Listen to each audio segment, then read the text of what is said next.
మీ జీఐఈటీ ఇప్పుడు జీజేయుగా మారింది. 2000కు పైగా ప్లేస్మెంట్స్, ఐపీఎం, కేపీఎంజీ వంటి సంస్థలతో ఇంటిగ్రేటెడ్ కోర్సులు. యూపీఎస్సీ కోచింగ్, అడ్మిషన్లు ఓపెన్.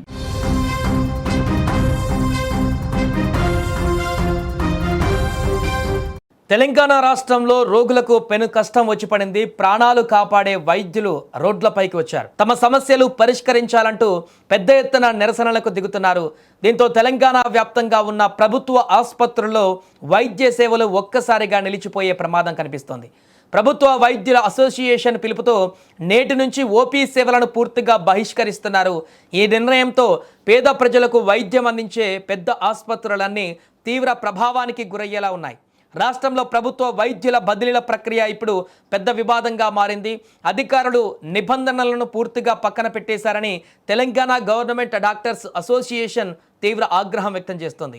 జీవో నెంబర్ 38 ప్రకారం బదిలీలు నిర్వహించాల్సి ఉన్న అధికారులు ఏకపక్ష నిర్ణయాలతో ముందుకు వెళుతున్నారని మండిపడుతున్నారు.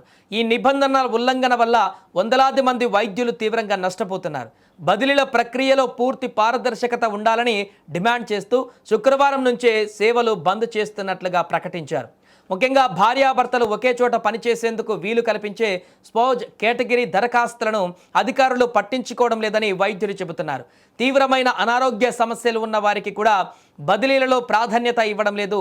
ఎన్నో ఏళ్లుగా మారుమూల ప్రాంతాలలో కష్టపడి పనిచేస్తున్న వారి విజ్ఞప్తులను అధికారులు బుట్టదాఖలు చేస్తున్నారు. గుర్తింపు పొందిన సంగమ నాయకులకు బదిలీల నుంచి మినహాయింపు ఇవ్వాలనే స్పష్టమైన నిబంధన ఉంది. అధికారులు ఆ నిబంధనను కూడా అమలు చేయడం లేదని సంగమ నేతలు ఆవేదన వ్యక్తం చేస్తున్నారు. ఈ సమ్మె ప్రభావం రాష్ట్రంలోని ప్రధాన ఆసుపత్రులపై తీవ్రంగా పడుతుంది. హైదరాబాద్లోని ఉస్మానియా, గాంధీ, నీలోఫర్ ఆసుపత్రులతో పాటు అన్ని జిల్లాలలోని ప్రభుత్వ పెద్ద ఆసుపత్రుల్లో ఓపీ సేవలను నిలిపివేస్తున్నారు. అత్యవసర సర్జరీలు మినహా ముందుగా అనుకున్న మిగిలిన ఆపరేషన్లను కూడా నిలిపివేస్తున్నట్లుగా వైద్యులు స్పష్టం చేశారు. ముఖ్యమంత్రి, ఆరోగ్య శాఖ మంత్రి వెంటనే ఈ వ్యవహారంలో జోక్యం చేసుకుని బదిలీల ప్రక్రియ సక్రమంగా జరిగేలా చూడాలి. వైద్యుల న్యాయమైన డిమాండ్లను పరిష్కరించాలి. జీవో నెంబర్ 38 అనేది ఆరోగ్య శాఖలో బదిలీలను క్రమబద్ధీకరించడానికి తీసుకువచ్చిన ఒక ప్రభుత్వ ఉత్తర్వు. దీని ప్రకారం భార్యాభర్తలను ఒకే చోట లేదా పక్కపక్క ప్రాంతాలలో ఉంచేందుకు వీలు కలుగుతుంది. బదిలీలు చాలా పారదర్శకంగా జరగడానికి ఈ ఉత్తర్వు ఎంతో కీలకం. ఈ ఉత్తర్వులోని నిబంధనలను పక్కాగా అమలు చేసే వరకు రాష్ట్ర వ్యాప్తంగా వైద్య సేవల నిలిపివేత కొనసాగుతుందని వైద్యుల సంఘం స్పష్టం చేసింది. ప్రభుత్వ నిర్ణయం పైనే ఇప్పుడు రోగుల భవిష్యత్తు ఆధారపడి ఉంది. ఏదేమైనా రాష్ట్ర వ్యాప్తంగా ఒక్కసారిగా ప్రభుత్వ ఆసుపత్రుల్లో సేవలు నిలిచిపోవడంతో నిత్యం వందలాది మంది వచ్చేటువంటి పేషెంట్ల పరిస్థితి ఏంటనేది అగమ్య గోచరంగా మారింది. అనేక మంది ఈ విషయం తెలియక వివిధ గ్రామీణ ప్రాంతాల నుంచి డిస్టిక్ హెడ్ క్వార్టర్స్లో ఉన్నటువంటి లేదా అర్బన్ ఏరియాలలో ఉన్నటువంటి ప్రభుత్వ పెద్ద ఆసుపత్రులకి వచ్చి అక్కడ నిరాశగా వెనుతిరుగుతున్నటువంటి పరిస్థితి ఇప్పుడు ఆసుపత్రుల వద్ద కనిపిస్తోంది. నా పేరు చిరంజీవి అండి. నేను శ్రీకాకుళం నుంచి వచ్చాను. ఇక్కడ వర్క్ చేస్తుంటాను. వర్క్ లో బోన్ ఫ్రాక్చర్ అయింది, హ్యాండ్ ఫ్రాక్చర్, రైట్ హ్యాండ్. అది వచ్చేసి నాకు ఆపరేషన్ థియేటర్స్కి వచ్చేసి చెప్తున్నారు, మేము ఫుడ్ క్లోజ్ చేసి ఉండండి, స్టడీగా ఉండండి, మీకు థియేటర్లో పంపిస్తారు, ఆపరేషన్ చేస్తారని చెప్పేసరికి మళ్ళీ థియేటర్ దగ్గరికి వచ్చేసరికి వెయిట్ చేయాల్సి వస్తుంది. మళ్ళీ డాక్టర్స్ అందరూ కలిసి స్ట్రైక్ చేస్తున్నారు, మీకు ఈరోజు సర్జరీ చేయడానికి వీలు కుదరట్లేదని చెప్తున్నారు.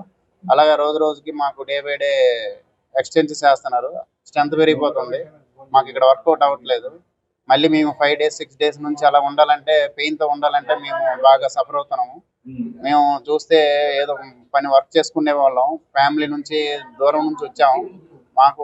మాతో అటెండర్ కూడా ఉండేవాళ్ళు కూడాను మాకు అంత కంఫర్ట్గా వాళ్ళకి కూడా మాతో పాటు వాళ్ళకి కూడా ఫుడ్ ఏమి ఉండట్లేదు కనీసం. దానివల్ల ఏంటంటే నేనే కాదు, నాతో చాలా మంది నెంబర్ ఆఫ్ ఉన్నారండి, 7-8 నెంబర్ అబౌవ్ నాతో వచ్చే వాళ్ళందరూ నాతోనే అలాగే వెయిట్ చేస్తున్నారు.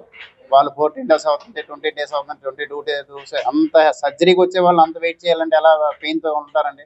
అంతేగాని మీకు ఈ నైట్ ఉండండి, రేపు ఉండండి, మీకు అది చేయండి ఇచ్చేయండి అని అన్ని టెస్టులు అన్ని పెడుతున్నారు, చేస్తున్నారు.